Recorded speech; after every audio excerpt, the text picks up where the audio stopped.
Every other time with Eric, Airman series, a long-awaited one, man. This one is personal for me, man. It's been something we've been trying to plan for a while. For me, it's also kind of an homage, someone I look up to, a mentor. Ladies and gentlemen, Captain David Kirera is in the building. How you doing? Good, sir. How you doing? You know, first of all, I'm the captain here. So this one is personal for me in many ways, man. You're obviously a colleague. Yeah. You're someone I've actually gotten to share the skies with.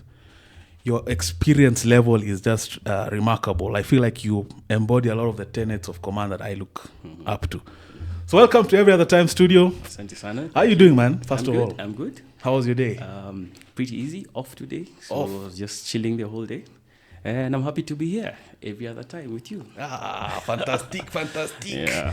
So we're gonna be trying to get the full picture of your journey into aviation. Obviously, the origin story. Yeah. And your journey thus far. I think it's quite a unique one, right? It's interesting. A word I'll keep emphasizing whenever I have someone who has his pedigree. Yeah, pedigree means there's a lineage connotation there. Yeah. You come from a family of a renowned pilot. Yeah. So what was your entry into aviation? What sparked your curiosity? Eric, you will not believe, but it's a very different story. I'm sure everyone will tell you, since they were kids, they were interested in flying. Yeah. Mine was not. So I finished high school and I wanted to do medicine. So I didn't get the grades. I had good grades, very good grades, but not. I wasn't chosen for medicine. So the other option was not to go as a parallel student, which takes 2 years, right? Which means he got an A minus, not an A. This guy, I never allow my guests to be humble. Okay, so you're right. Yeah. You got it so right. Yeah. Yeah, so I got an A minus. So my folks were like, shall we wait for 2 years for this guy to do a parallel? He told me, why don't you do this? Go start doing a private license as we wait for time to pass by, then you can go do your medicine. Yeah. But Why I think medicine? Why he had a medicine plan. though? I'm curious. Why medicine? I think there's also pressure from the mother side and the family, like, you can do medicine. You're not too bad in the books. Yeah, so like, that's a good idea. But funny enough, my dad never spoke. So I guess he had a plan of his own. Yeah. Yeah. So he told me, go do a private license. Then as we wait for time to pass by, then you can go do your medicine.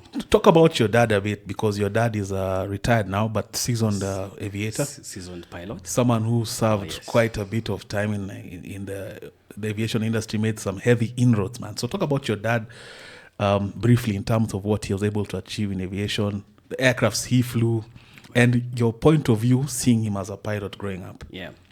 So seasoned pilot, as you say, many years. And so what happened back in the day, the government went around looking for people, called them for interviews, and he tried.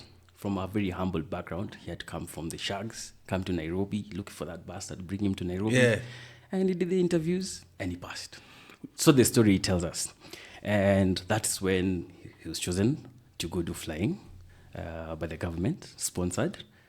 Went to Entebbe that time, did some flying. Soroti. There. Soroti, Yeah. in Uganda, did some flying, came back. When he finished, joined the military. First of all, shout out Kenya and where we were, that people were being sought after for Imagine. such professions. You know, Yeah.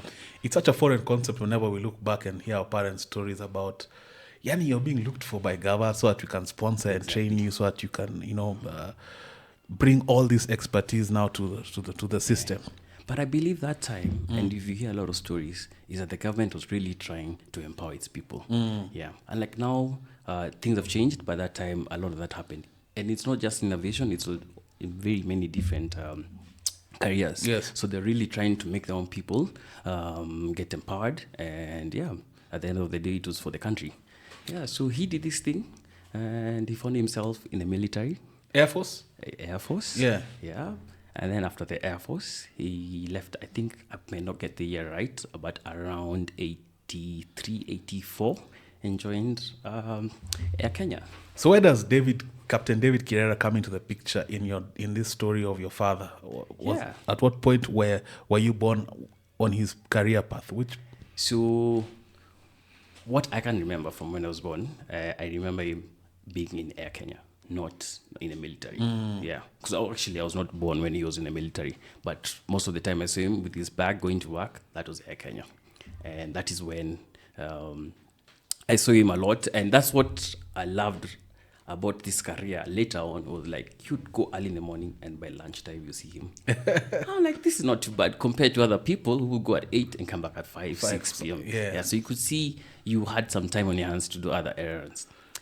So anyway, back to the story of how I got into flying. He told me go do a private license, so I did. Slowly, I started getting the interest. So this is for context. You first enroll at, of course, you have to go to an approved training organization. Yes, at that time it was called CMC Flying School. CMC, yes. Hey, that's quite another grandfather company. You know, the CMC trained so many competent pilots. Yeah. But quickly, just before we get there, I want to talk about how, whilst your dad was working for Air Kenya, we had a previous guest who is currently an Air Kenya pilot. That just should give the audience context of how long Air Kenya has been. Yeah. Captain Kirera's dad who's now retired, flew there from the advent of his civil aviation career all the way to the end. And the young captain we had previously, Captain Tariq, today is flying for Air Kenya. So they're still going strong. Yeah. And did he ever take you guys to work and see, like, yo, this is what I do? Oh, maybe yes. Cockpit manenos, jump seat. Severally. Yeah. Not once, not twice. Describe that.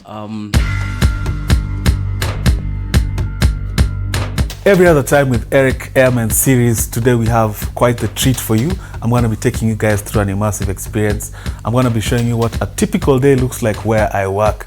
And today we're featuring Captain David Kirera, a legend in many books, someone who's been able to accumulate over 10,000 hours of flight time. And according to the 10,000 hour rule, in reference to a study by Eric Anderson and a book by Malcolm Gladwell that talks about having 10,000 hours in any specific field making you an expert. David Kirera, the man we're featuring today, is someone who got his flying chops at the Nairobi Wilson, did his training at one of the most revered schools, and thereafter was able to get the Dash 8 Q400 series, has flown all the variants, got his command at the age of 26, and has been flying high ever since. Today I'm going to be taking you behind the scenes of what a typical day looks like at where I work. So we come to the OCC. Usually I try to arrive earlier as my duties as a first officer. Shortly after Captain David Kirera arrives, that's the man sitting in front of you, wave at the cameraman. And after we do our paperwork, we proceed to the aircraft. I'll do the walk around and it's time to go. Today we're flying to the coast. We're doing 2 coastal destinations.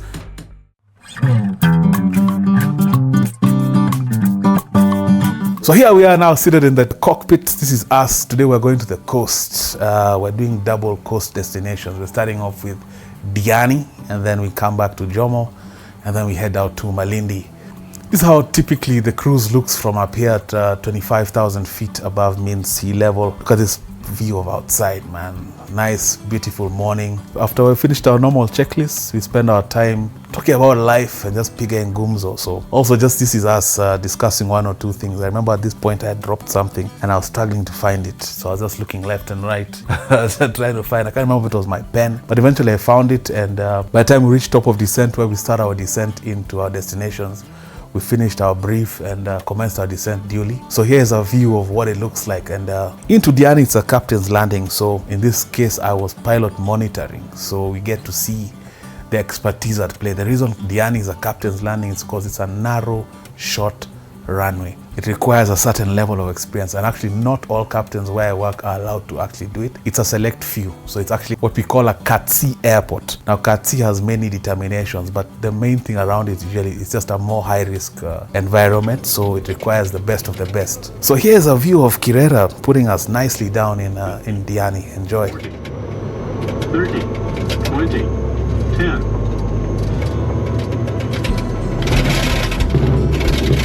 We just landed runway 19 at Diani. Typically what happens is we roll to the end, do a 180. Just look how short that runway is, but in usual and typical fashion, Kirera put it down perfectly. We do a 180 backtrack and exit via the second right, taxi in and park, and quick turnaround. Then we taxi in and the dance continues. We do a quick turnaround, we do paperwork, fuel the aircraft, and up, we're up again, this time back to Nairobi. Again, the same routine. Of course, because we are flying westerly. So we're flying, we're going to be flying an even altitude, this time at 24,000 feet above mean sea level. This time we'll have a view of Kili on our left side. So we usually just include that in our passenger brief. So as we trudge along, I'm just going to time lapse it a bit so that you can see now they're approaching to runway 06. So because he did the one into Diani, I'm going to be doing the one into Jomo Kenyatta, and because I have a secret sauce, I get to give you guys a cockpit view of what an approach looks like. So this is us heading down, turning our final right turn for Jomok, and then now this is me at the controls, and I put it down nicely into Jomo. Not as difficult as Diani, but also just requires me to be on my A game so that passengers can have their best satisfaction. So watch this. 50, 40, 30, 20, 10. We land, we vacate the runway, and off we are again shortly after. This time 30-minute turnaround, and we are up again. This time now headed to Malindi. And I remember for this specific flight, we had a jump seat passenger. So there was someone actually watching us. Always a nice thing to add to the pressure. And it was my leg again. For us guys who are first officers, Malindi is our challenging runway. So it's always something that, we always think about, especially on a hot afternoon. But everything went nice and easy. Nice descent. Beautiful. It was nice, clear. A bit of cloud here on final. I had to put my A game because Malindi is all about the aiming point. So as you can see now, at some point now, everything gets nice and quiet. And this is the descent to Malindi. And this is the landing. 50, 40, 30, 20, 10.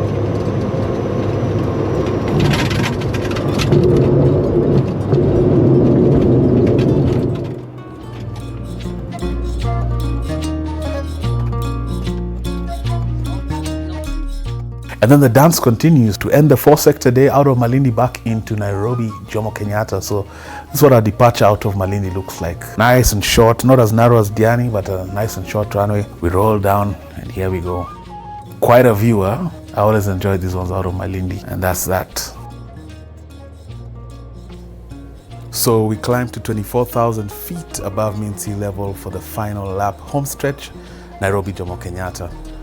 We climbed nicely with a nice left view of the sea, minimum cloud, beautiful sky, almost into afternoon flight. Somewhere along the lines, Captain gets hungry, decides to have his meal. Nothing too fancy, nothing too shabby, the best the industry has to offer. And we continue on for Nairobi, Jomo Kenyatta, this time for Captain's landing into Jomo. So this was Captain Kirera, my day with him as an airman and someone who's a mentor, someone who's given so much to the industry. So for me, this is also an homage. I'm paying homage. Captain Kirera, keep shining. It's been a privilege, it's been an honor, it continues to be. Every other time with Eric, Airman.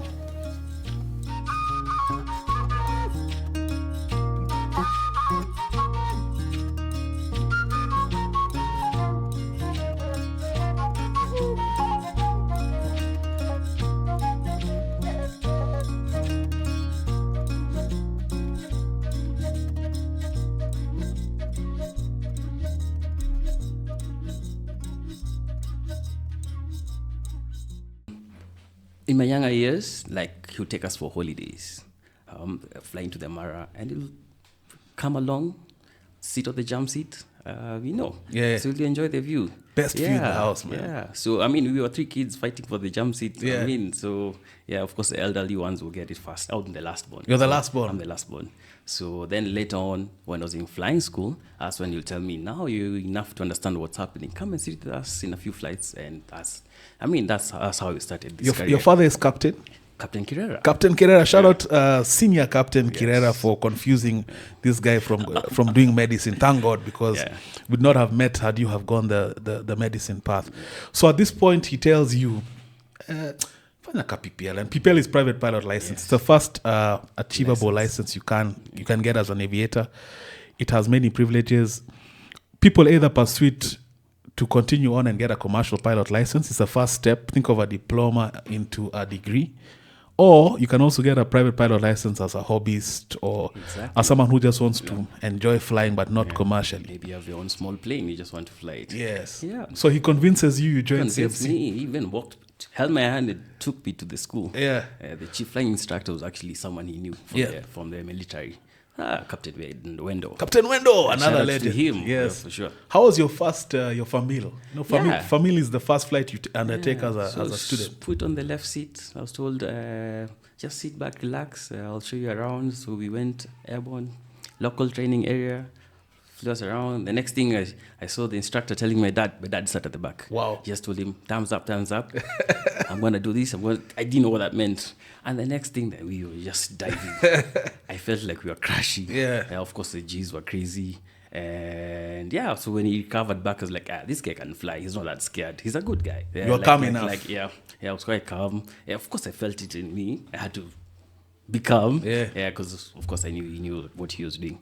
And he came back, landed. I was like, this guy can fly. Let's start flying. And That's how it at this time, are you still thinking after famil now? Because now you've enrolled, you're in CMC. Yeah. You've done your famil. Clearly, you have what it takes. No, usually, famil is usually for people to, the instructor or the organization to confirm before you commit further. Yes. Is this person? Is this what you want to do? Can you do this? Yeah. Are you scared? And Can if- see many other things. Yes, Yeah. and I'll always say this: if you're doing your family or about to do your family, if you end up having a scary experience, it doesn't mean you can't continue. Exactly. I remember my family. I was actually it was a combination of fear, fun, exhilaration, all of it mixed up in one, and it takes courage to go back and proceed with training.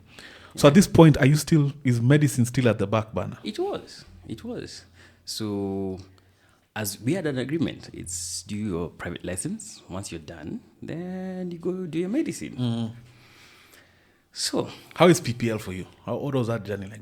You're an academic. I How was the find- ground school for you? And it will be a similar story to a lot of people. It was hard because this is a very different thing. It's not like seeing someone driving all your years, then you're told try. This is something you've never been able. You had no idea about. Clear prop. Yeah. So it's a whole different thing. And for you to get the basics right, the instructors were just firm and you just had to put in a lot of effort. I mean, there's a lot of days you went home feeling very like, should I do this? Am I Should really a pilot? Yeah. How do these guys fly? How? Like, this is like rocket science. But you appreciate what they did then. All that being firm later on, because now that builds your foundation in aviation, which was a really good thing. That's so important, Captain, because there's a lot of guys who watch this right now in real time. The guy is on hour 4, and he's probably paid for PPL, or she's probably paid for PPL all the way through, and maybe they're not sticking the landing, and they're wondering, guy, am I in the wrong industry? Is this something trust me? Just left foot, right foot, show One up, step at a time. listen to the instruction, do your best. May always say landings. For example, landings, I think it's a moment in time. One moment you didn't know how to land, the next moment all of a sudden you know how to land. And you're like, how come I couldn't land this earlier? Yeah. But I think everything happens just slowly but surely. You'll get there. I always ask my airmen guests, how was your first solo experience? It was very interesting. I didn't think I was going to be released. So we've done a few touch and goes. It's at Wilson, right? Wilson Airport. And the next thing the guy says, I'm leaving you in the aircraft and I've gone. Don't crash this aircraft. I was like, I don't think you were supposed to release me today. Like, no, you go now and I'm watching you, so you better behave yourself. And that was it. The rest is history. I mean, when you're flying there, you're always doing things 3-4 times, double checking, triple checking, came in for the landing. I think it was a good experience. When landed, I was so excited. Of course, I had to go and brag to everyone. Yes. I've done my soul. Did they watch Especially you? the fact that I didn't even expect to do it on that day. Yeah. Unfortunately, it was around 6 p.m. Not many people in school, so nothing much happened. Unlike other schools where they wait for you, they wash you, but it was a very, very good feeling. How did your dad feel once because that's also a confirmation that I put my son on the right path, that you can take an aircraft. So I didn't tell him as soon as I landed. Yeah. I waited to go home. So our guys were having dinner. I was like, by the way, he got my solo today. I'm like, what? And you're planning to tell me this now? Not So he was really excited for sure. So the flying side for the new aviator is always so exciting. You know, it's always the fun part. But you are, as you've admitted, you're a natural academic. So what was the theory-like side for you, the ground school part of the PPL course? The good thing about flying, especially if you're a science guy, I think it sits nicely. Like the physics bits and all that. You'll find other subjects, if you've I mean, there's challenges, of course, but if you're good in sciences, so I mean, the flying, anything related in terms of flying, in terms of physics, that's not a problem. You come and do these other subjects, maybe some geography, and air law. Yes. That could be the harder bit.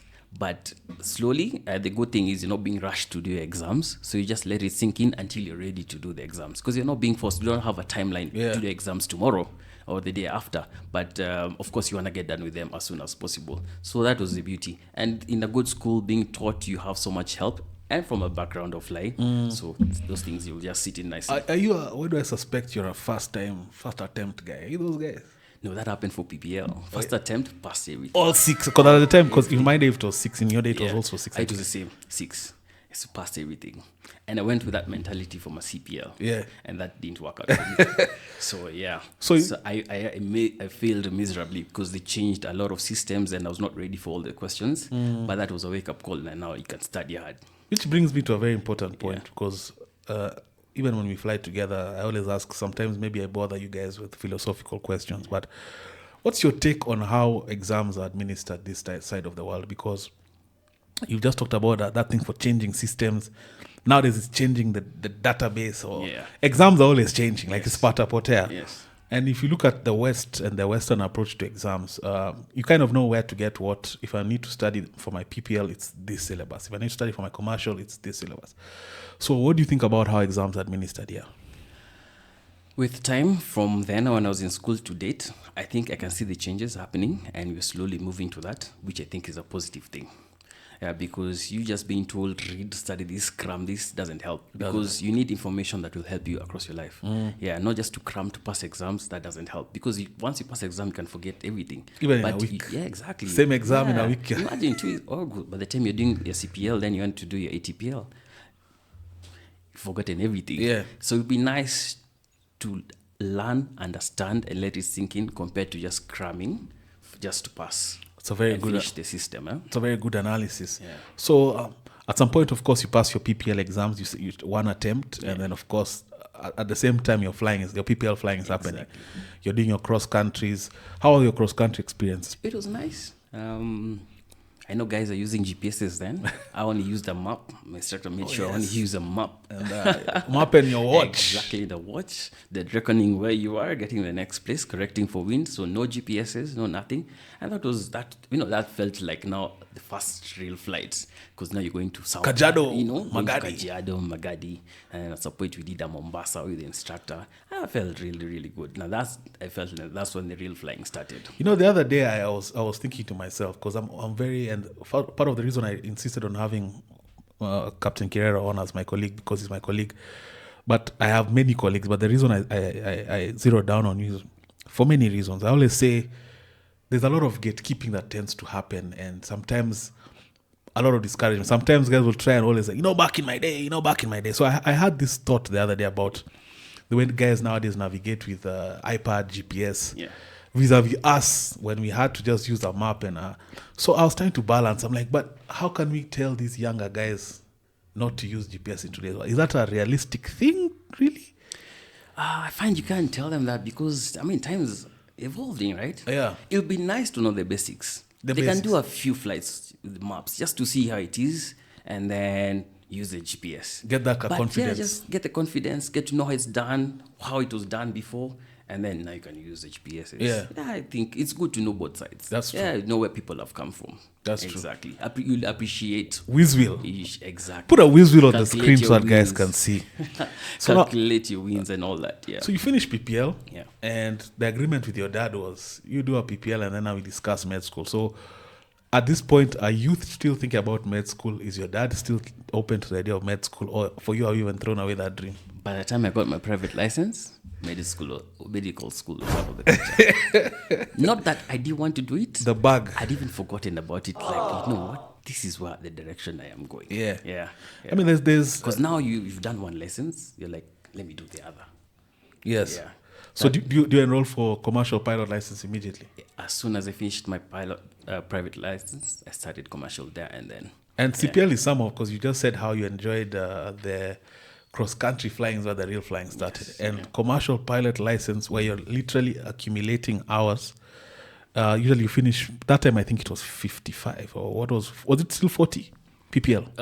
PPL was 40 hours. 40 hours. Yes. So you need an extra 160 towards your commercial pilot license. And what happens is once you have a PPL, now you can actually take the aircraft By yourself. legally alone and you can carry people. Exactly. The only thing you cannot do is do it for money or for So remuneration. carry your family, carry your friends. Who are you carrying? Who's Captain Kirera carrying? I'm curious. Of course, the first flight I had to carry my dad. Yeah. Yeah, so we did a few flights with him, showing him what I know. And it's like, yeah, you're doing well, but you can always do better like this, some corrections. So it was still a learning process. And he actually taught me a lot. Yeah. Yeah.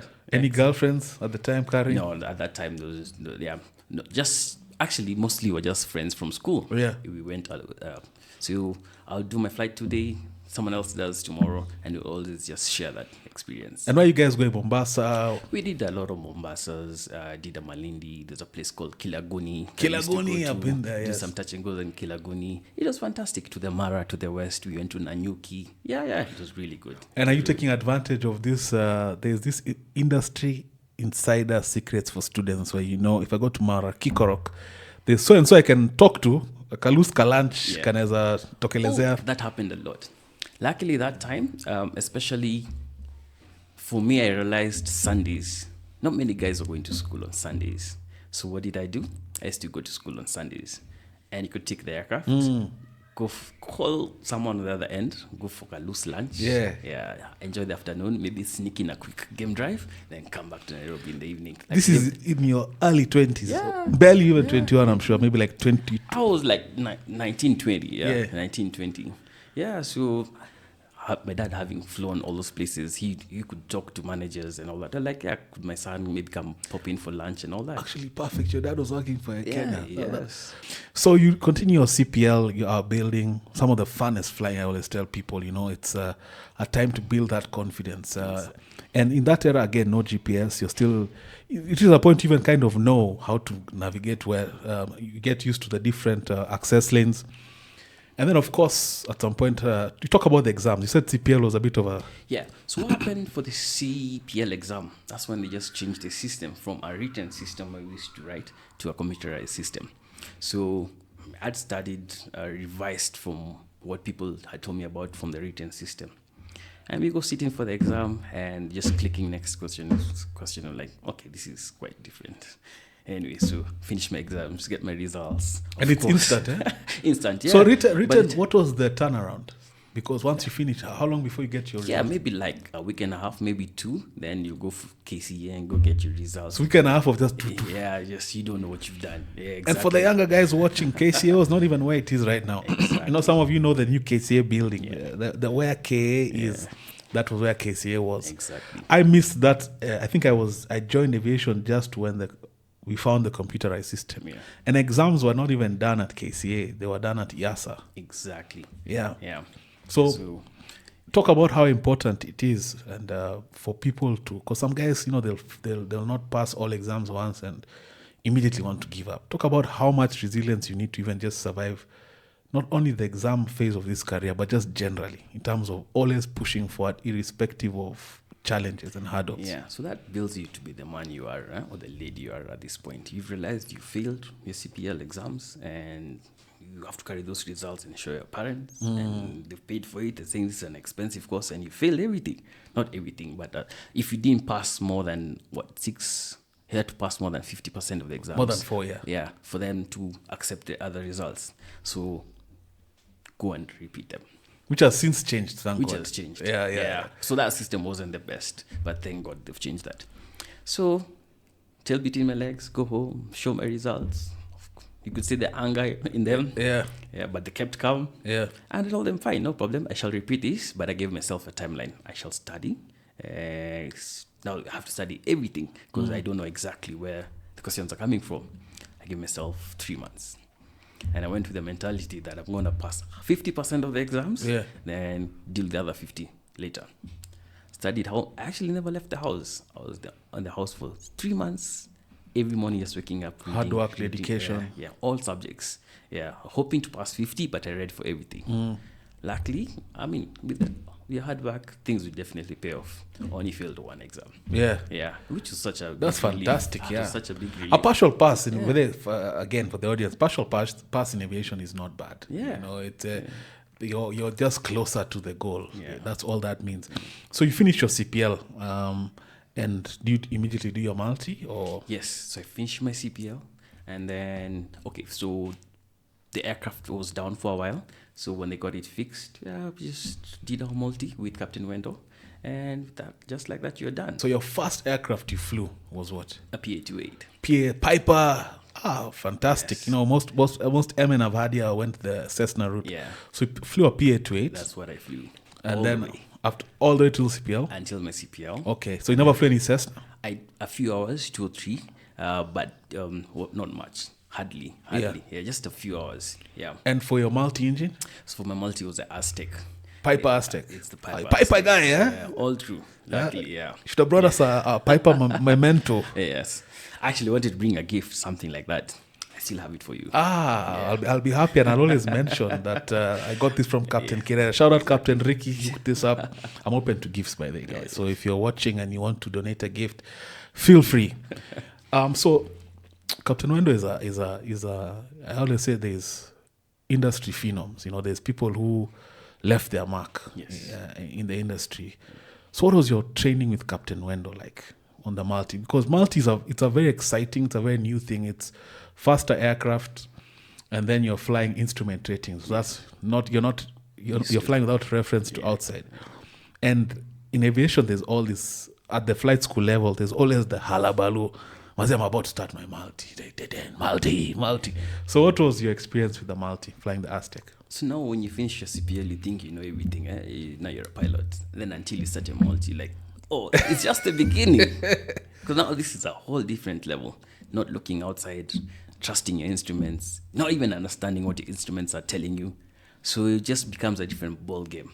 And slowly but slowly, the guy teaches you. And then you realize, okay, now this is a real flying. Once you do your multi, Precisely. yeah, covered up, not seeing anywhere. The next thing, you're just about to land because it removes the screen. Yes. Like, oh, that's a runway. So you can actually fly without looking outside.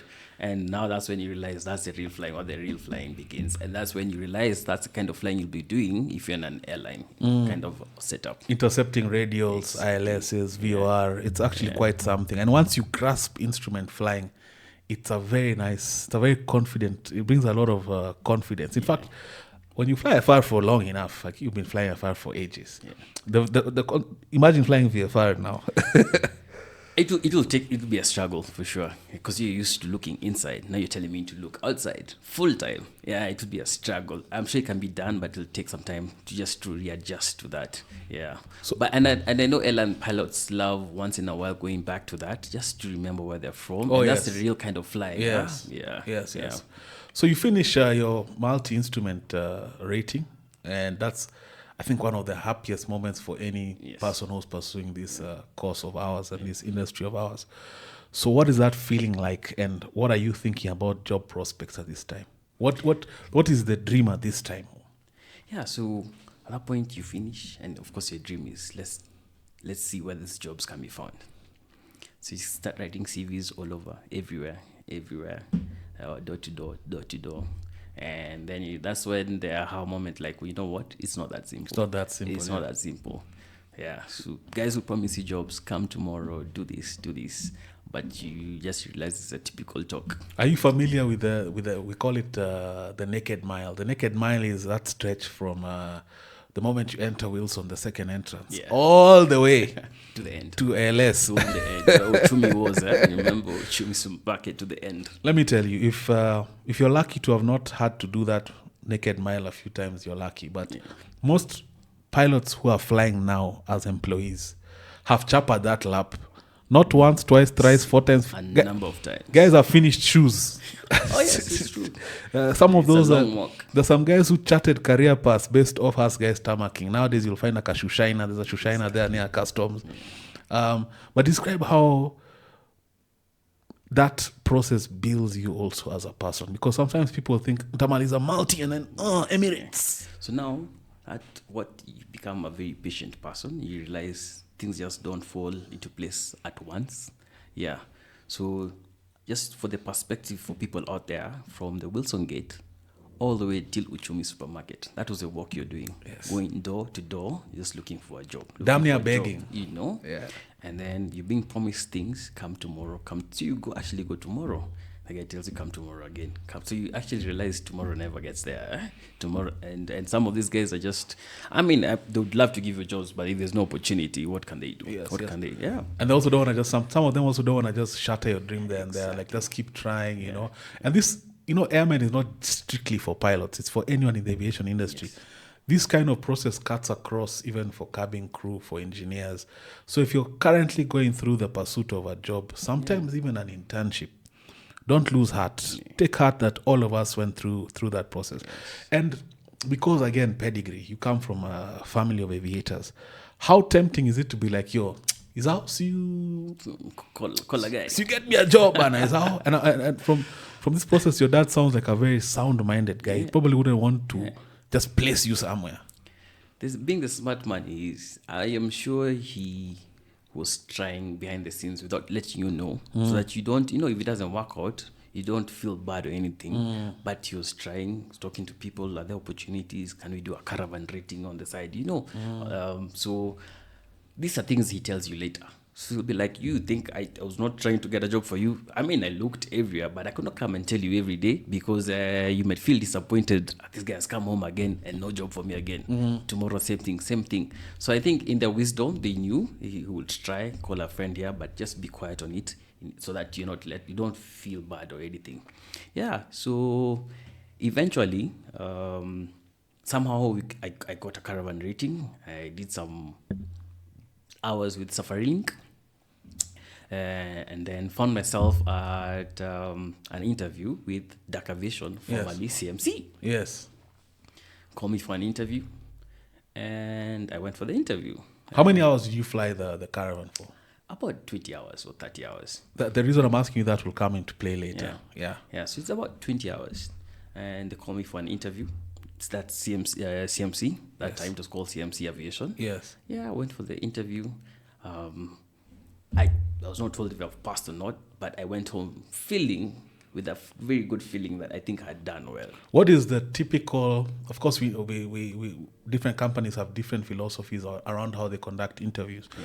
But what was the interview process then? Yeah. What was the process? Come with your papers. What is? So come with your CV.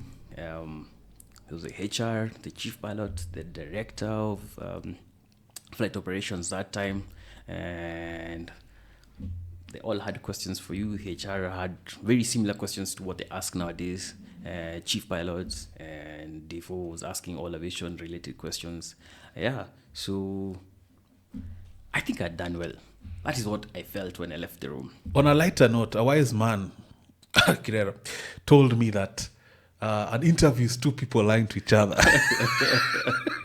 That's on a very lighter note. We're both promising each other the world.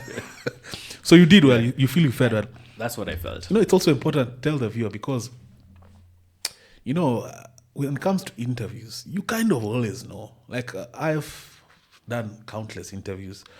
Every time I've not been successful, you kind of know. You know, like, that didn't go well. Yeah, sometimes maybe we'll try to delude ourselves, but you kind of know. And when it goes well, you also, I know, hey, you're Amanda. Yeah. So this one went well. It went well. But you see, it didn't go well just because I walked in. When I was told, maybe on this date, you're going to do this interview. So what do? You have to prepare. I called a few friends. Have you been able to do this interview? Do you know what they asked? Can you guide me on this? Study a bit.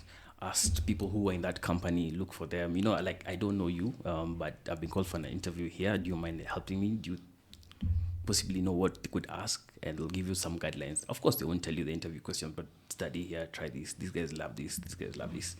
And somehow it worked out. And there's no shame. I know people, there's no shame in terms of, hi, my name is such and such. Yeah. Hey, I hear you in this. Can you, there's no other way when it comes to trying to get where you want to go in this career, man. You have to push. You have to prepare yourself.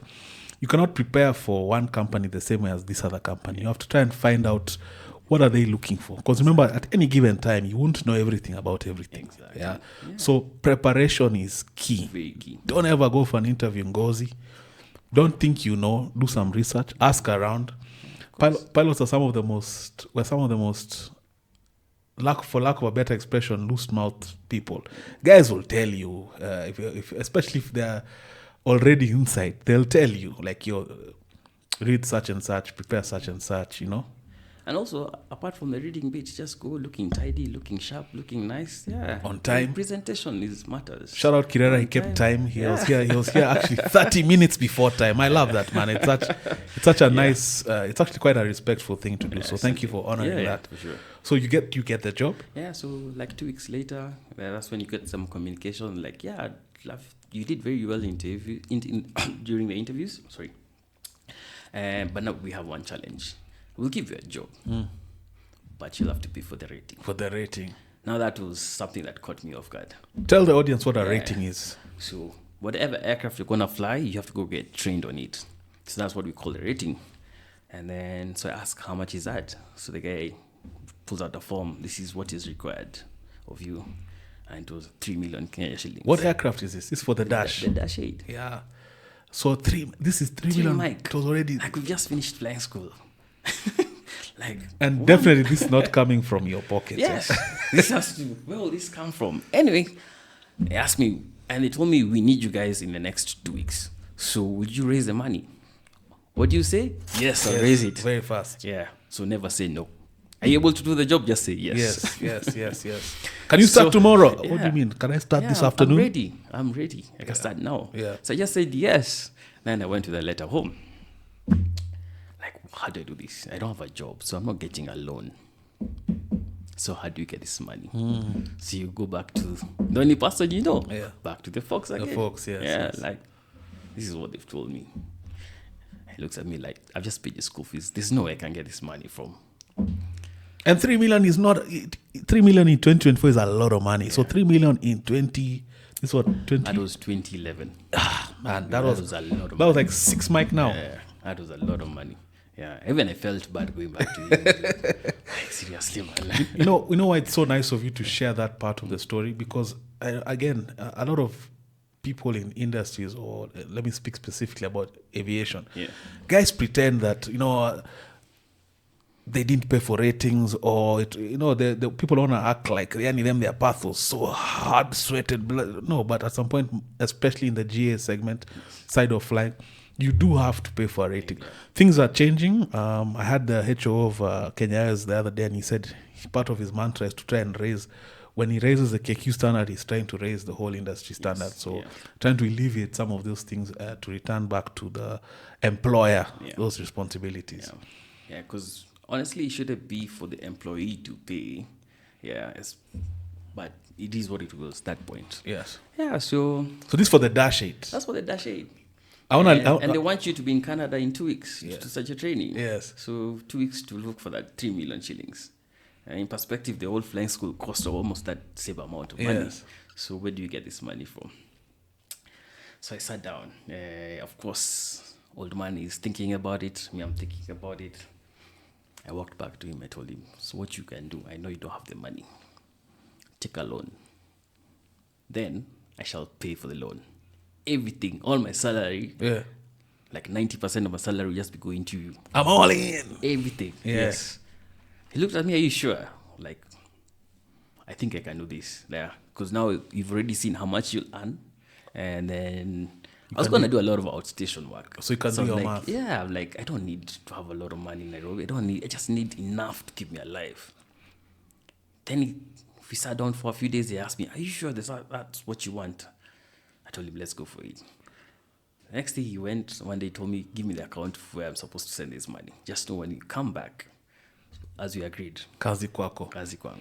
And I want to leave here a bit because from where I sit, Captain, I've just flown maybe the Dash for like a year, and you're a Dash 8, whether you refuse or not, you're a Dash 8 specialist, man. You have accumulated close to 10,000 hours on type. Yeah. So as this journey is happening, as you're running around like a headless chicken for 2 weeks, trying to imagine where you're going to get 3 million, at this point, you don't know how integral this moment in time is, because this is the the origin of you becoming who you are. It is the foundation. The foundation. It is, yes. Yeah. So sometimes take a moment to take it in. Right now you're somewhere, maybe you're just about to finish multi, or you're doing your first rating, and you're thinking so far ahead. Just take it in. Like you don't even understand this is the beginning of something fantastic, something great. 10,000 now. So talk about your initial rating. You go to Canada. Go to Canada. Toronto. Flight safety. Start your training. And boy, was it not easy. Ground school bit was not hard. 1 week of ground school, just let the book sink in. Like, that's not too bad. Yeah. Get some help here. They're very good. So shout out to Canada. Those guys are really, really Shout good. out flight safety. Shout out Captain John Cooper. Legend. Yeah. So they did a good job on the ground school. Yeah. Had so many questions, and they'll just be so patient enough with you. They will try and explain as much as they could. Finished, then you go to the real flying now. Go to the simulator, the sweatbox. How steep is the curve? Because initial ratings, when you're coming from a lighter aircraft to an initial rating for a high performance aircraft, the curve is so steep. You know, it's the first time you're coming into memory items. Exactly. I remember before we went to Canada, someone called me and told me, by the memory items are boxed. I'm like, what do you mean boxed? I don't know what I had no idea what these guys are talking about. So the curve is like this. Yeah, so you go there, there are things you have no idea about, but then now you're being told you need to cram this. This has to be in your head full time, because this is what you're going to do every day. Like, so everything in a box needs to be crammed. Yes, not only crammed and word for word. Word for word. Yeah, okay. Then everything from aircraft preparation, just knowing what the switches are. And someone gave me a very good trick. He just told me, you know what? Just don't wait to go to the sim and do this. There's something called chair flying. Go get this beautiful picture of the whole flight deck, like what you have here. Yes. Get it, stick it in your room in front of you, and just use that. Assume you're flying. Assume. And that really helps. That now I realized, because you don't have the opportunity to be in the sim or to be flying every day, but you can sit down and imagine that is what you're doing. It's and such a useful really tool. It really helps. Chair flying helps. What are they called? Is it the nickname for the is it Paper Tiger? Or what is it called? The blow up schematic of I think, was it that Paper Tiger? or Paper something Tiger, like- yes. Yeah, In fact, we yes. put a Paper Tiger of the Q400 on the screen for guys to see. So what he's saying is, I literally have mine in the other room till today. You look at it on the wall and you imagine your flows, you simulate engine fire in your head, and you start doing the necessary power lever number 1 confirm. So you practice. Yeah. So you sit the two of you and practice you imagining that aircraft, and you help each other. And that's the only way you'll actually get through that more smoothly than if you just want to go it without practicing anything. And who was your sim partner? The reason I asked this, a sim partner, when you find out who your sim partner is, it can be an intimidating prospect. When I found out who my sim partner is, I'm coming from flying the Caravan. Most of my time was on the Caravan, and then there was a bit of a gap before I joined the airline. And I'm being told of course, we met during interviews. Shout out Fred.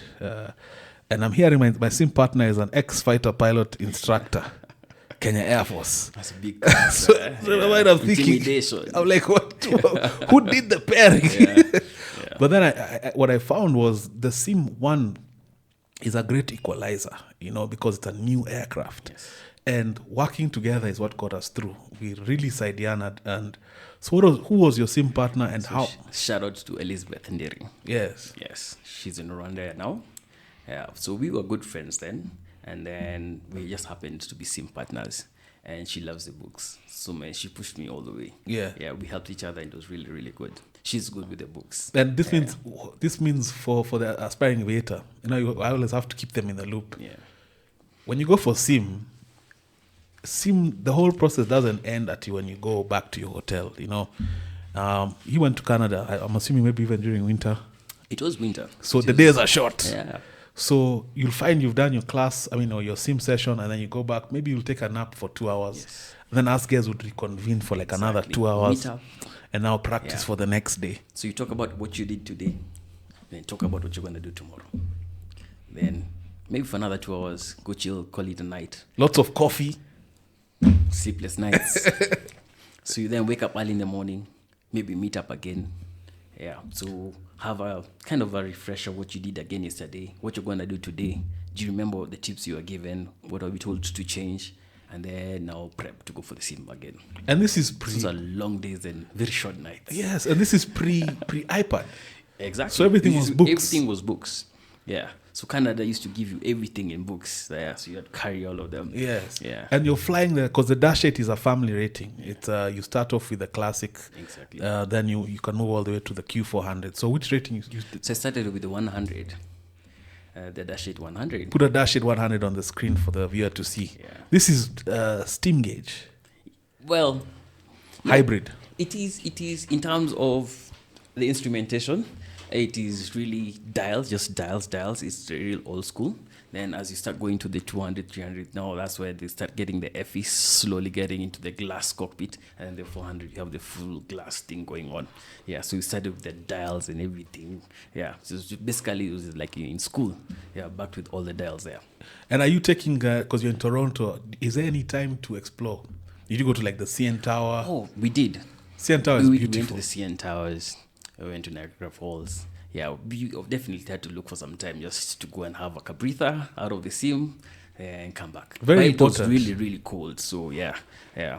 So you finish your rating, you come back, and of course you have to now do the Form 60, what we call a Form 64. So Form 64 is basically you're doing this is towards the endorsement on your license, where you have to do, is it 6 takeoffs? Yes, yeah. So we did some circuits. Circuits. We did some circuits there. In a high performance aircraft. Yes. In Wilson. Oh, you did yours in Wilson? I did my circuits What in was Wilson. that like in a Dash? It was crazy, especially being from flying school. Now you're being told this is a short field. Yeah, you have to touch down by here and you have to be airborne by here. If anything happens before this, we have to reject or anything. Yeah, just to be safe because it's a short field. It wasn't like Jomo. That's like doing circuits in Diani, bro. It was quite interesting. Wow. So- And are you doing air changes or it was just We were about a few guys, yes. So we did like on downwind. Because next person will come in. an air change for guys watching? So you will fly one. You have the training captain on the left, of course, commanding the flight. Yeah. Then you have the student pilot who's receiving his endorsement. Then you have a safety pilot who's already a qualified first officer to oversee. In case anything happens to the Can always captain, call it out. he can take over, and also to point out any mistakes. Because remember, it's not a typical environment. So an air change is now. Kirera is waiting in the cabin with his heart beating 100 miles an hour. Maybe the other guys in front of him are greasing or they are banging, but he does his 6.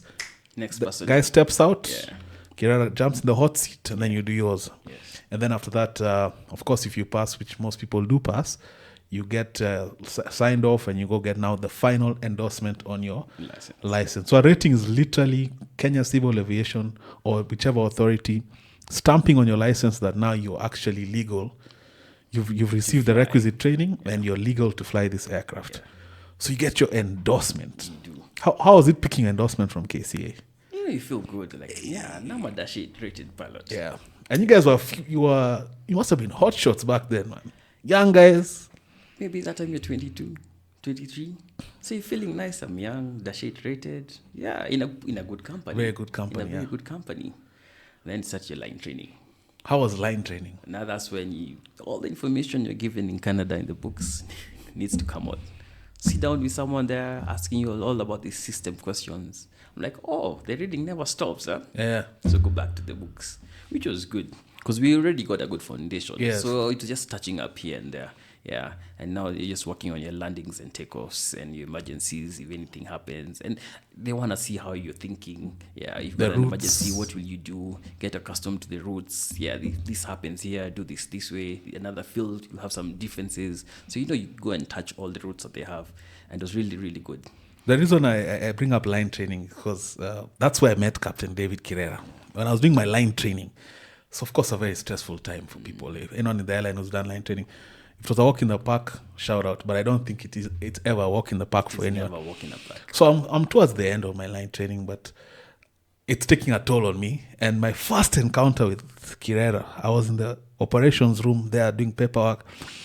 You came, I think I don't remember which flight you're doing. Yeah. We had never really interacted.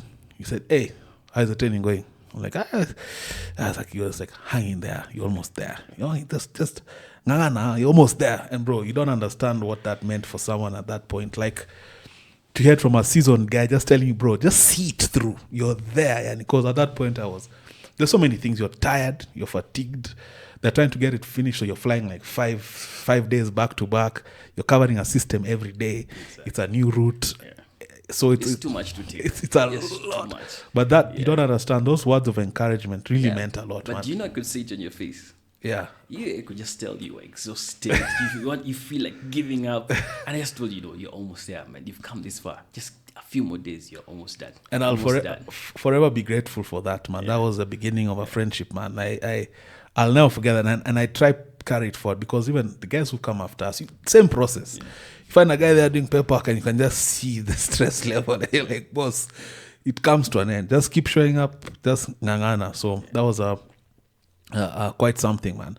So you do your line training, you finish. As far as I remember, DSC or DAC, as they call it, they have outstation operations. Yeah. So you are hardly in Nairobi. So you're deployed. Where's your first deployment? Yes. So I went to Sudan. Juba? No, that was Sudan now. Oh, not Sudan. I was based in Khartoum. Yeah. And so it was an oil contract, and we used to fly to a place called Balila and a place called Eotwe. That was just a typical every day. It was just Balila back, and once in a while Eotwe, but it was an oil contract. And for DAC had gotten. And for 22, 23-year-old, outstation is the place to be, because it's fun. It's adventure for the Kenyan. Everyone knows what adventure means. Yes. Every day is like a new adventure. It's a new aircraft. The money is great. You're far from home. No one knows you. Exactly. So how did you, as a 22, 23-year-old, not only perform your duties properly while maintaining, there's so many other pressures, bro. There's turn up, there's freedom, there's money. Now, if you remember, and that is why I told you that now when I told my old man, if you take this loan, what will I do? I will give 90% of my dues. So I was left with the minimum. That was not enough to turn up. So that actually built me to who I am. Like surviving on bare minimums, finished it. So even when I finished the loan, like, you know what, I'm not the money. You have the money, but you put it into good use. So that's what happened. So of course you'll go out once in a while. Of course, but not every other day. Yeah. So that's how I dealt with my finances. So you're able to actually pay, because a lot of shout out my outstation viewers. There's a lot of guys outstation who watch this, and I've been outstation before as well. I know sometimes it gets challenging because you miss home, you have chums. The propensity to turn up is just everything around you. Because there's not much to do out there. There's not much to do. You don't know much people, so you just want to go turn up with your friends and all that. But then now, if you're tied up, you've tied your finances somewhere, that locks you in. You just become a well-behaved person, sit in the house and relax. Your dad must have been proud when you cleared the bill. I cleared the bill. Wow, what a proud moment that must have been. Actually, when I used to do the math, I'm like, 2 months left. Only 2 months left. 1 month left. I was like, are we done? I'm like, yeah, we're done. But so once the bill is cleared, I've been in a similar situation, but on a way smaller scale. Yeah. And I remember once the bill was cleared, you have an influx of money. All of a sudden now you have an extra this much. Yes. So talk about financial management as a young or as a pilot, because it's no secret. Our industry, a lot of people end up struggling because of a relatively high salary with relatively poor planning, right? We've seen it all around. People finish their career with almost nothing to show or with very little to show. So, and I know a bit of your story, but now, of course, for the audience, talk about becoming financially sound, because you're earning good money at a very young age. What steps did you take to plan yourself? So it's just your company. Look for the right people. Get a nice, small, tight circle, and everything will fall into place. They will guide you when you're trying to go astray, because the bigger the circle, now that's when you engage yourselves into the wrong things. So for me, fun enough, I think it's our station life just made me have a small circle. So even when I was in Nairobi, and the very good guys, like, hey, there's a shamba here we've had. Are you interested? Or there's a car being sold here. So that, and of course, pressure from the folks. They're like, don't waste your money. Invest. Question is, what are you investing in? Yeah, so I tried doing a few businesses here and there, which really helped. for me to see what life is all about. Yeah, so save money, buy something, save money, buy something, try this business, try this. And it was really good. I'm going to snitch on Captain because he's talking about buying land. Till today, every time we'll take off my Lindy, I'll always see if I'm pilot flying, you'll always be like, there's a kaplot. You'll always be telling me about these new potential investments. And I always feel so inspired. Like, by the time you think about buying extra land, it means there are certain basics or criteria you've already met. So you've talked about, very important, keep your circle small. Make sure it's people who can also keep you to account, because human is to error. It's not that you'll always be perfect, yeah? But you need some solid guys who can tell you, hey, boss, this one, no. This one, and make sound investments. And also try. Not every business will work. Sometimes... Oh, you have to fail. You really have to fail. I tried selling cars. It didn't work out. What else did I do? I had a pig farm. Not that it didn't work out, but during COVID, now in the lockdown, it was hard to get market for the meat. So you have to fail. Better and to try, you can learn. So you try, keep trying, you fail, keep trying, but one day you find what works for you.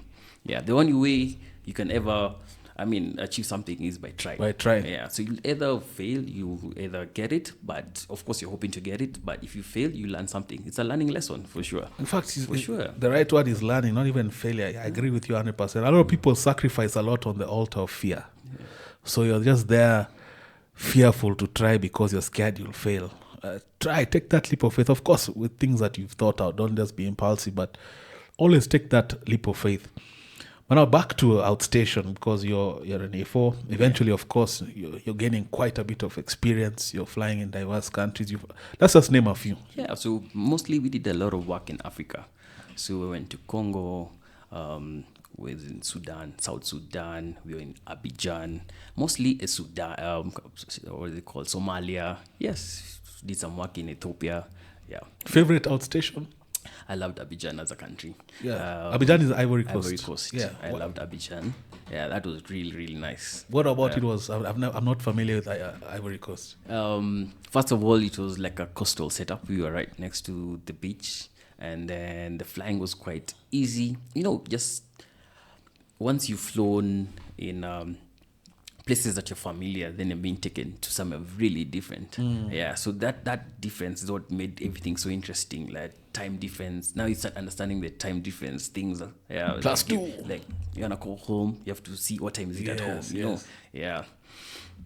Different terrain from sea level. The next thing you're seeing terrain to come and appreciate. Yeah, you know what, you'd have to be careful about the terrain. You have to be careful about this. Yeah, so it was a really, very good experience. Would you recommend this because again, we have a lot of younger aviators, aspiring aviators. I would always say if you have a chance to go outstation as a young person, experience it. It's something it's quite I really enjoyed it while it lasted. Oh yes, I did too. And it teaches you a lot. You might get into problems here and there. So you also grow as a person. Yeah, so in many different capacities. You learn to live with others. Because now if it's a setup of like a house with different people from different backgrounds. Culture, personality. You have to, you have to work together, live together. Yeah, so you become your values. You create some good values in you. Yeah. And do you do all your outstation work at DSC or... So I was at DSC, then joined 748 Air Services, and that's when we joined the airline. And 748, all along, are you flying the classic? Yeah, I was flying the classic. No, even in DAC. So at some point, the first 3 years, 4 years, that's when 100, 200, 300, and then they brought in the Q400. Yes. Yes, that's when we got the Q400 rating. Yes, so about 2015 is when I started flying. End of 2014, early 2015, that's when I started flying the 400 series. As someone who's never experienced anything other than the Q4 in terms of the Dash family, how was the transition? What was it like for you, especially having also accrued so many hours on the previous the variants? Yeah. So it was a little bit different. The classic to the 400 is quite different. This is way faster. Yeah, you've been told you can't land by just chopping power. You have to put in some power to land. That was such a foreign concept for even just naturally as a pilot. Landing with power is a very different. As you say. and now this is fully glass. That was not glass. Systems now have become so. I mean, there's a lot of redundancy, so you're more comfortable. Yeah, it's a very beautiful aircraft. People talk about the transition to glass, where it's like I know one of our colleagues the other day who came from a different variant was saying how initially it's a stimulation overload. Yes. The screens is just too much on one screen. Too much information. It's like, yo, what's happening here? But of course, the Q400 is a fantastic aircraft. So you fly for 748 for a while. Yes, for about 3 years. And at some point, of course, because you're a very stellar pilot, I'm sure at some point now talk about the left seat. The famous left seat comes up. So it was a very interesting thing. I had not even thought about it. And then, so what happened for it was really trying to up its game in terms of they wanted to know where the standards are in training. So they got a company from the States, come and just do some training in the simulator and online and just tell us where we are as a company. Like an in-house appraisal. It was an appraisal, Wow. but then they got guys from outside. Yes. First of all, that's big of a company to actually have the guts we to. really appreciated that, because now we get to know, compared to what Americans are doing out there and all the people they've trained, where we're sitting as a company and as an individual, because of course you'll be told how you're doing.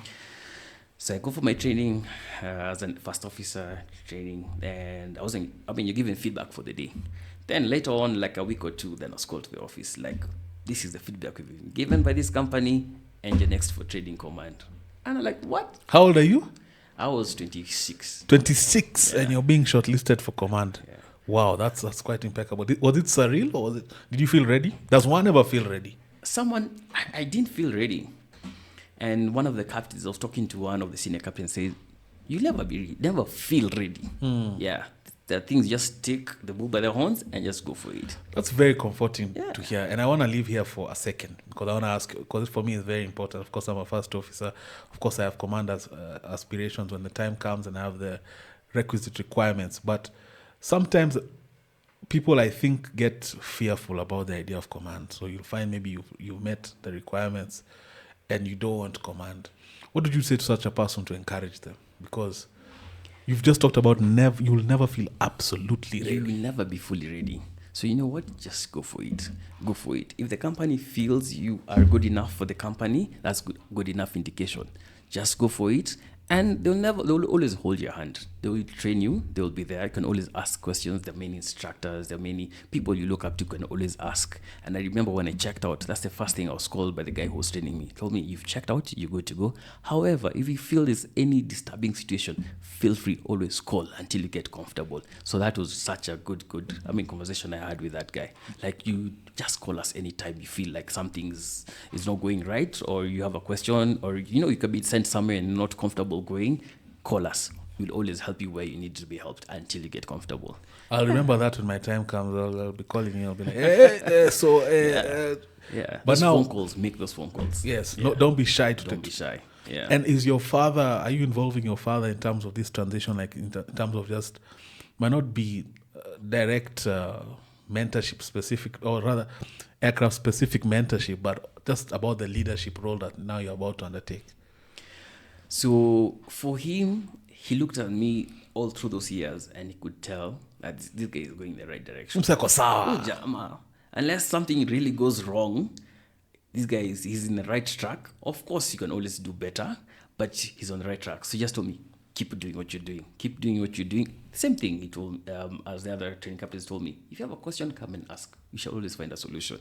Yeah. So it worked out perfectly. And also, of course, I had a lot of questions for all of them. And also being ready for the opportunity, because yes, you might be ready for command in terms of ability, but there's also the bureaucratic side where you have to have an airline transport pilot license. You have to have an ATPL.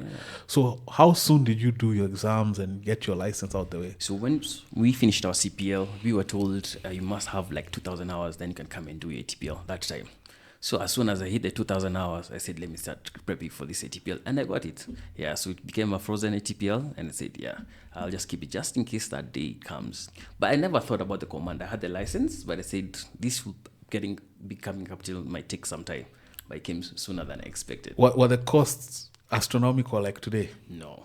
What do you think about, and this might be a bit of a controversial question, because there is a way to be able to do your ATPL in the simulator, right? Yeah.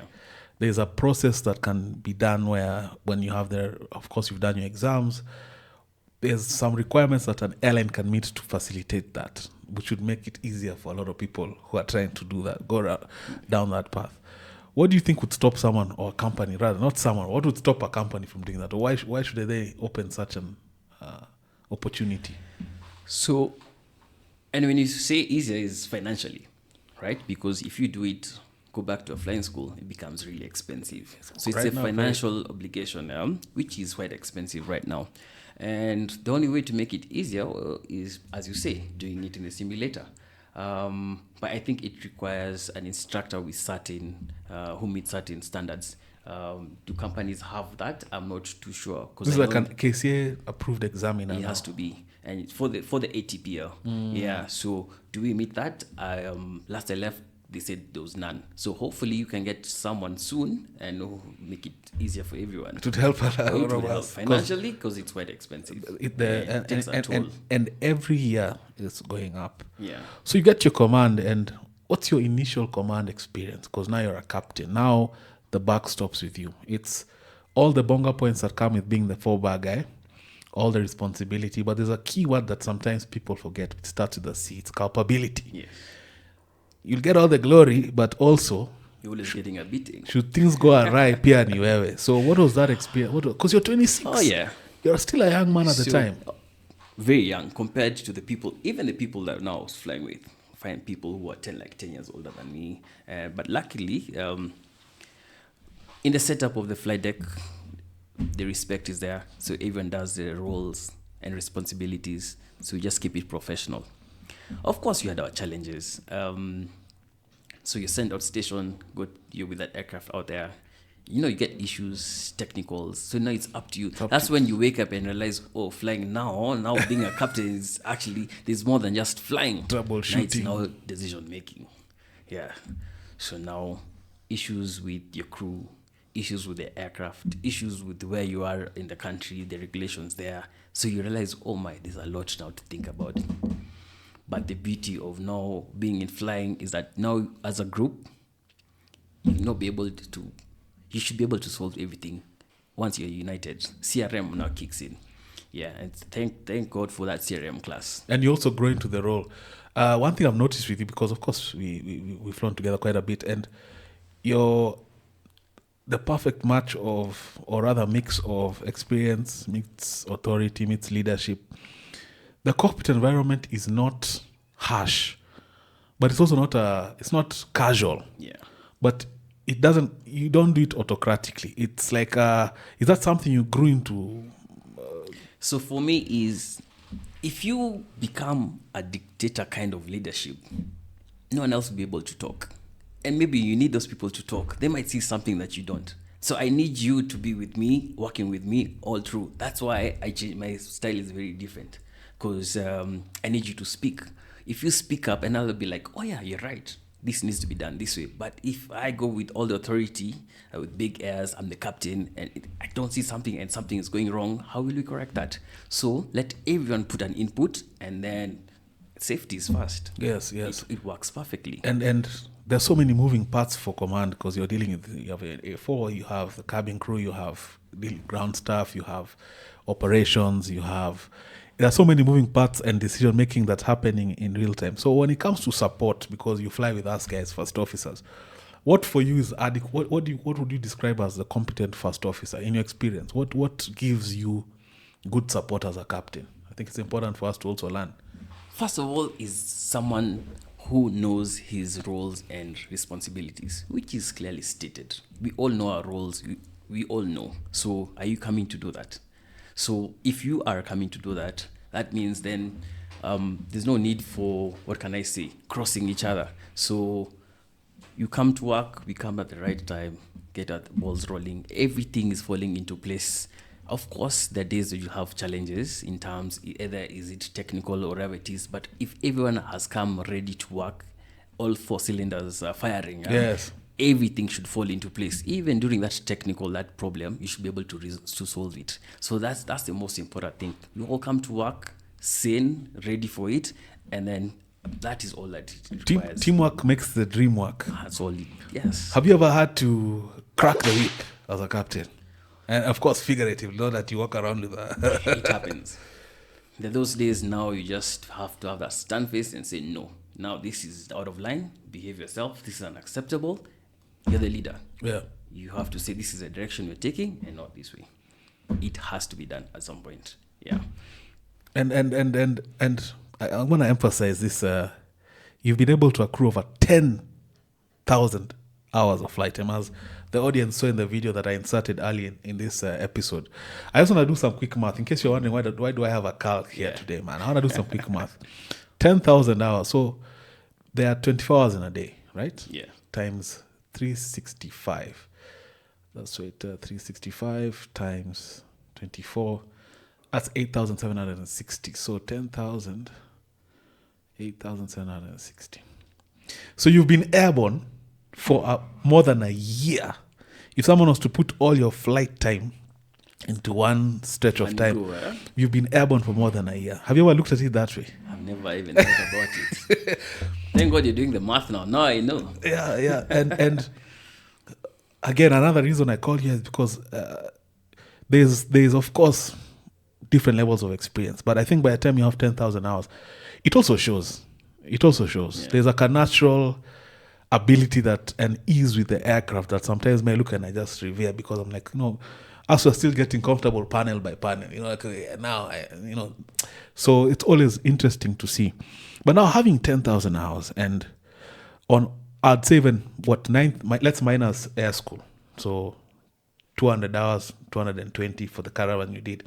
You have about 9,800 hours on type. Yeah. Now that opens other doors. It's not just other airline, or even now you can actually be contracted maybe by de Havilland. Have you ever thought about such a path? So that is the manufacturer for the audience. Oh, by the way, in aviation, you just don't have... Tunnel vision is not the right way. So you keep your eyes and ears open and see what works and what opportunities come around. And if it works for you, take it, for sure. So apply here, try here. Oh, yes. For the experience.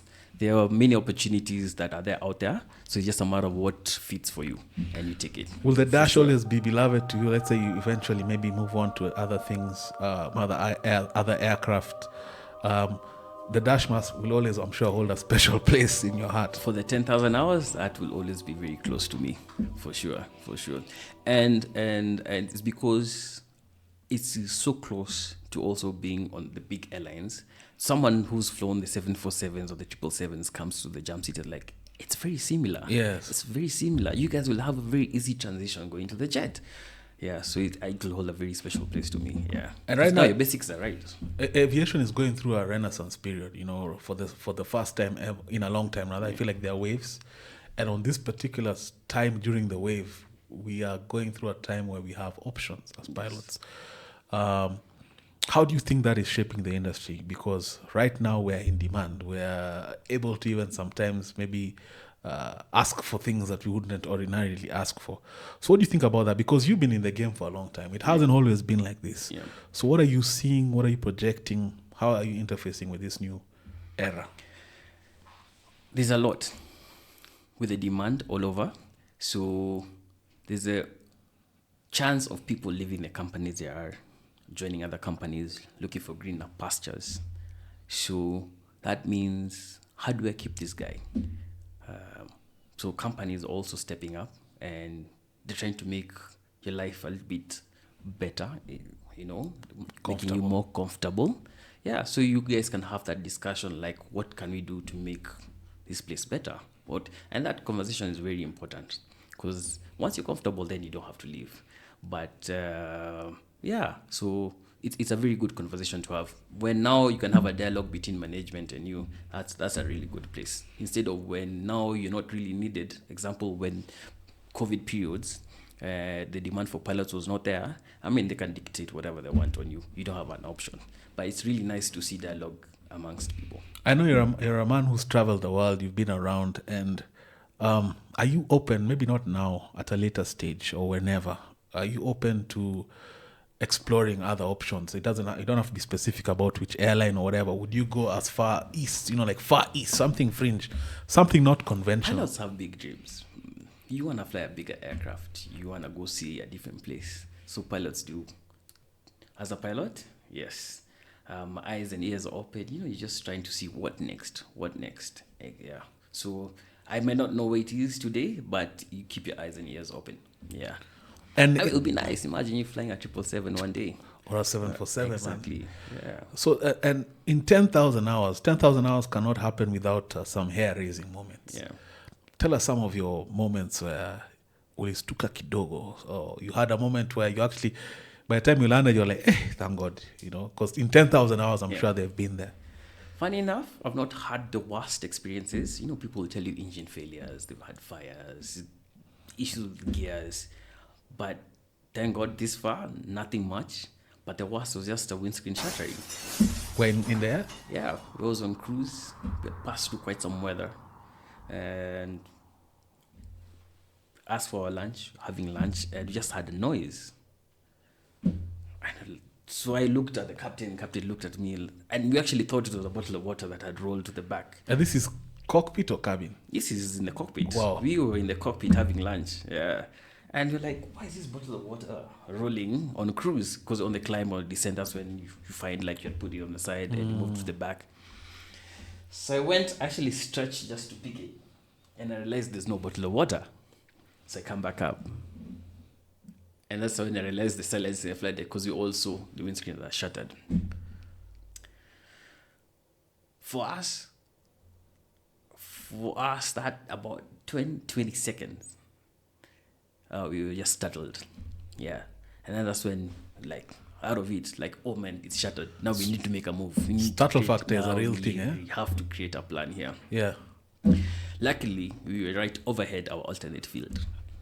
So just proceeded to? No, we couldn't. Weather was below minimums. Yeah. We were too old. It was raining cats and dogs. Don't even try. So we had to go to our destination, which was about 40 minutes away, which was okay. So you descended? We descended. Actually, we did an emergency descent.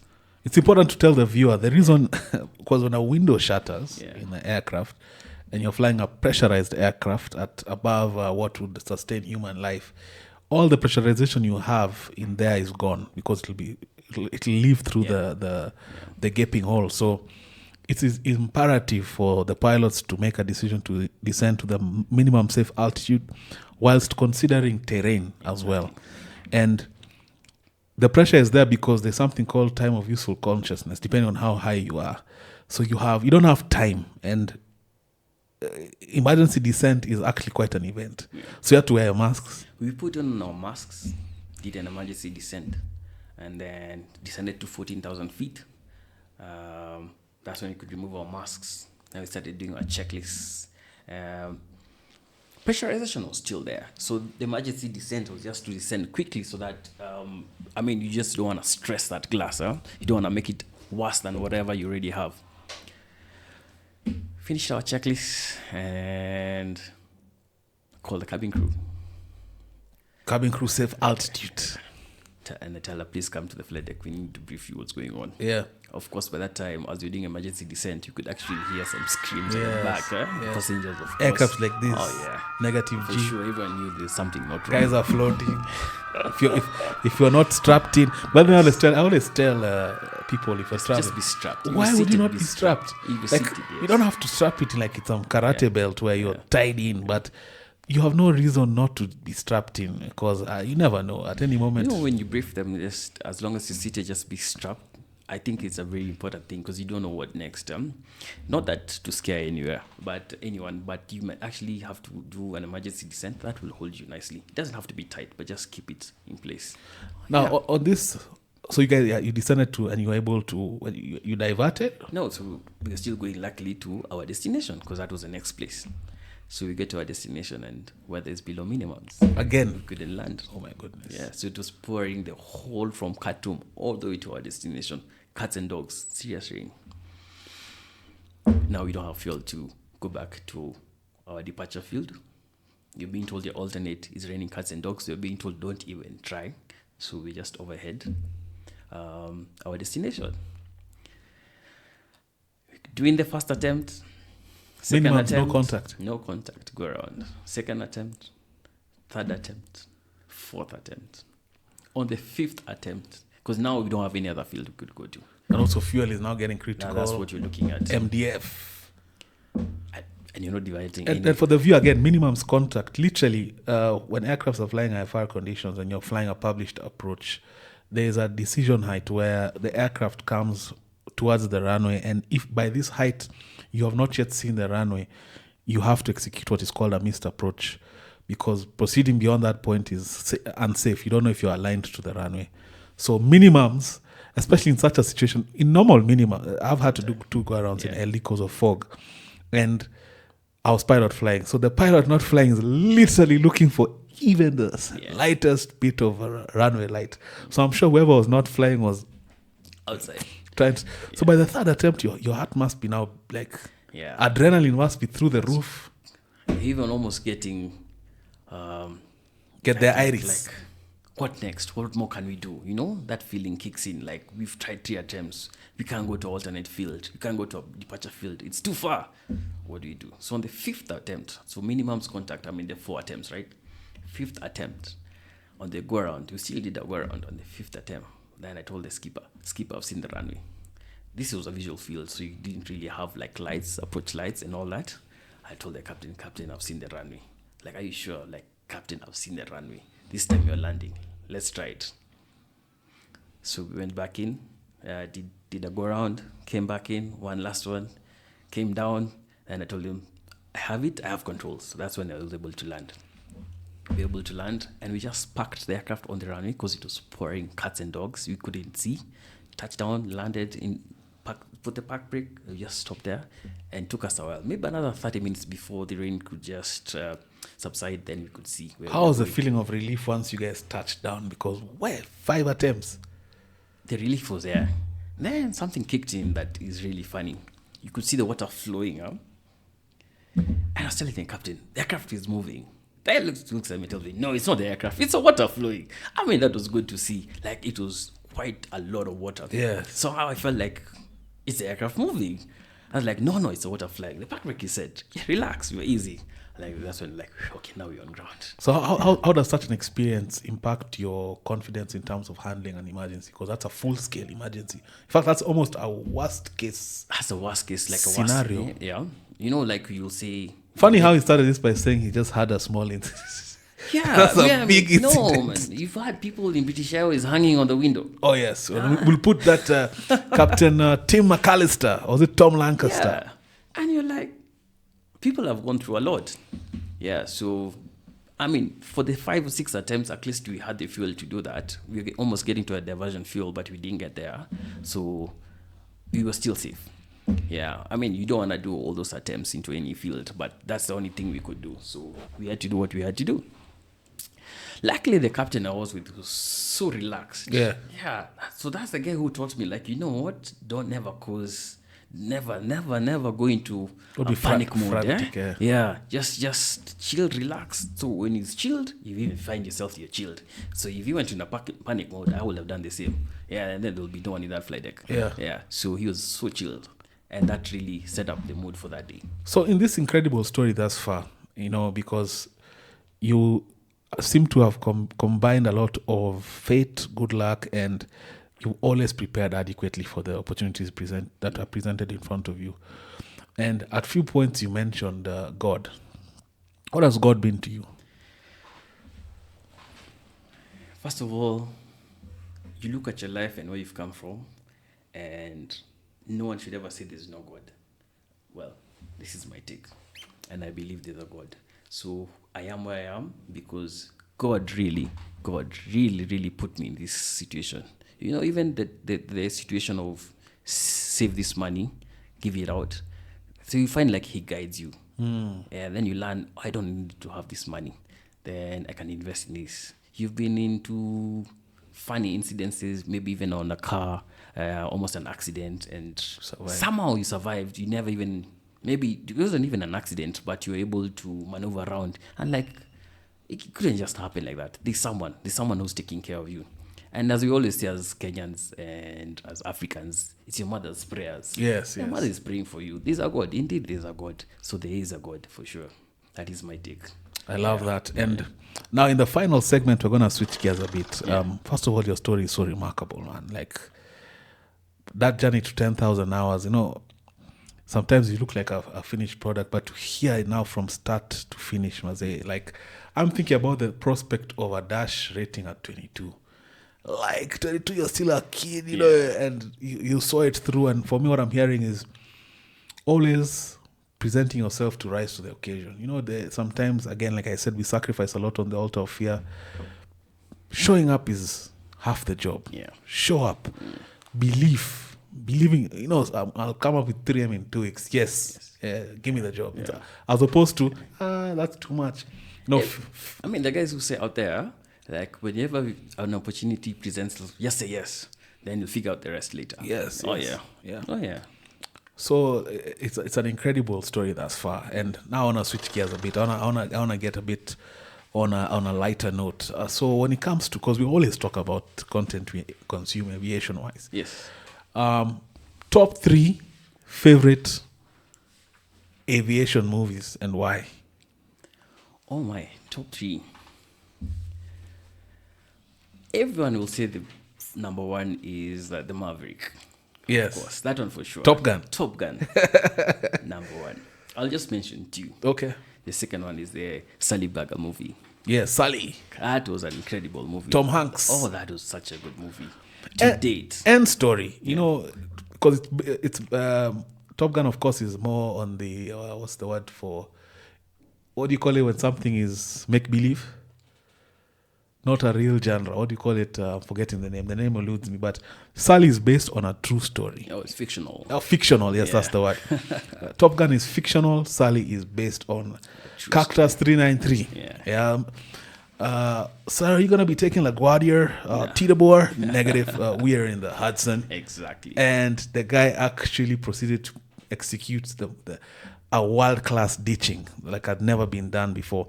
And who better to represent him in the film than one Tom Hanks. Yeah. Oh, yeah. I always throw Flight in there, man. I don't know why Flight. No, Flight is there, but as you say, fictional there. Yes. Yeah, but so Maverick number 1,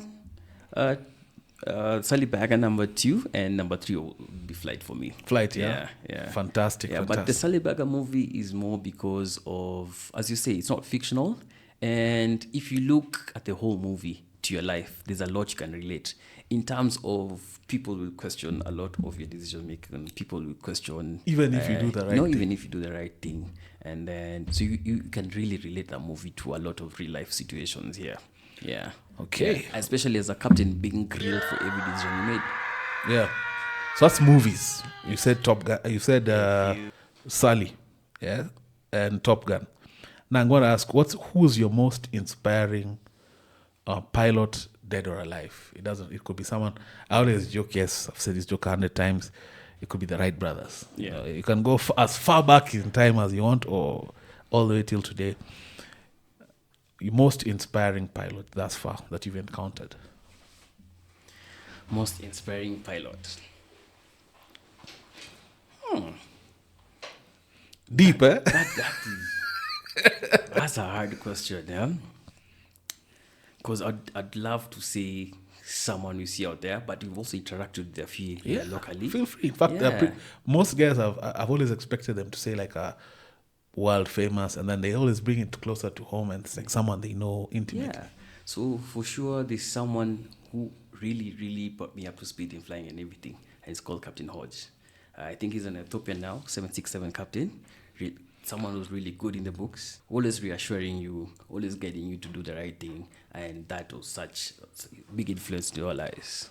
That is number 1. Number 2 is a senator for Mandera. He's called Senator, what's his name? He was the chief pilot at Dark Aviation. Oh, really? Yeah, and he's a senator. Really good guy. Yes. And what about what content do you consume aviation? Like vlogs, could be documentaries. Number 1 is Captain Nubs. Captain Nubs. Technical guys. If you're about to have a appraisal about systems, yes. Captain Nubs on YouTube, man. Yeah. He's the guy. Like that guy has taken us through some serious trainings, man. Yes. I wish we could do more on the Q4 now. Yeah. So if you're listening, Captain Nubs, if you're watching this, Give us more. Yeah, so Captain Nabs, number one. Who else? I love Sam Chui because he's not just criticizing all the airlines, but he gives credit where it is due.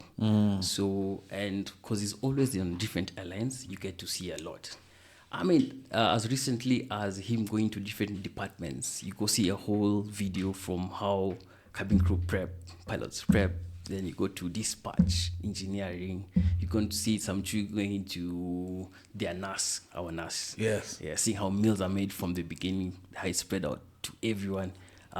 He just makes it good to watch. And knowing that, first of all, I love those.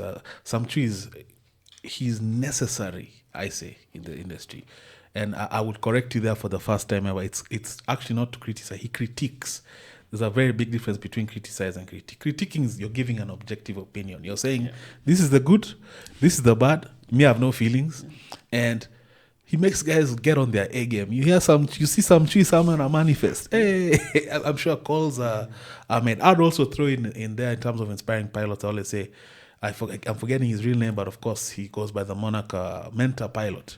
Mentor Pilot has changed the game. He's managed to bring a synergy between content and being an aviation specialist. And so much so at some point he had to there was a fork in the road and he had to pick a side. And you could see him, like a year or so before that fork in the road, you could see him going through the struggle. Like, I've not flown for a while. I've not been able to fly for a while. Which brings me now to the final question. Before we finish, I actually like how he'd actually take an incident and explain it more. Like this happened. You know, we see them on air crash investigations. Then he will also have his kind of version. In fact, better. Better. He's also a good, interesting guy. Yes, and this platform, last but not least, every other time with Eric is a platform where we're all about duality. You know, I've interacted with Captain Kirera, the Dash 8, the aviation specialist, a maverick of sorts. This gentleman here is not even 40 years old. He has 10,000 hours on type. But there's also a whole other side. I know you've made sound investments. What does Captain Kirera do to let his hair down? What are your pastimes? You know, what do you do in your downtime? Because I know the work you. What about how do you pass time? Like, yeah, so spend your time with friends. Get the time to spend it with family. You know what? Invest in your body. Go to the gym. There's a group I love called We Run Nairobi. Go socialize with them. Do a jog with them because they run every, I think, Wednesdays, Thursdays, Saturdays, and Sundays. Pick a day, run and socialize. So, I mean, the joys of life. Make that money. Just don't let it sit in the bank. Go out, enjoy the sun with the peoples.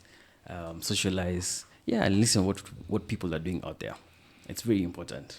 Okay. Yeah. And last but not least, I want you to look in this camera and just talk to the aspiring aviator, the current aviator, the casual aviation enthusiast, and just the every other timer are my fans. Tell them some words of maybe just encouragement, just generally. So to the future aviators, even current, it might not be easy. There shall be a lot of bumps and potholes along the way, but you shall overcome.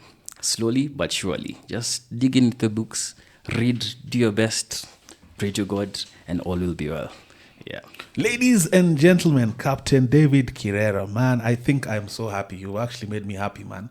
I've planned this for long. Yeah. I imagined it even before it happened. We had the amazing insight that they've gotten to see of us even flying together. Thank you so much for making time. Thank you so much for all the knowledge that you inviting me. It's a pleasure to be here. Thank you for considering me. Oh yeah, it was a no-brainer. When I scratched by, I'm like, best candidate. And thank you so much for all the knowledge you bestow. Thank you so much for the leadership qualities you embody. Especially, I've learned a lot from you, man. So thank you so much. Ladies and gentlemen, Captain David Kirera, if you haven't subscribed to Every Other Time with Eric, it's about time you subscribe. And I'm glad and I hope you enjoyed this episode. Until next time, Every Other Time with Eric, it's a wrap. Every Other Time with Eric. Cheers. Cheers, man.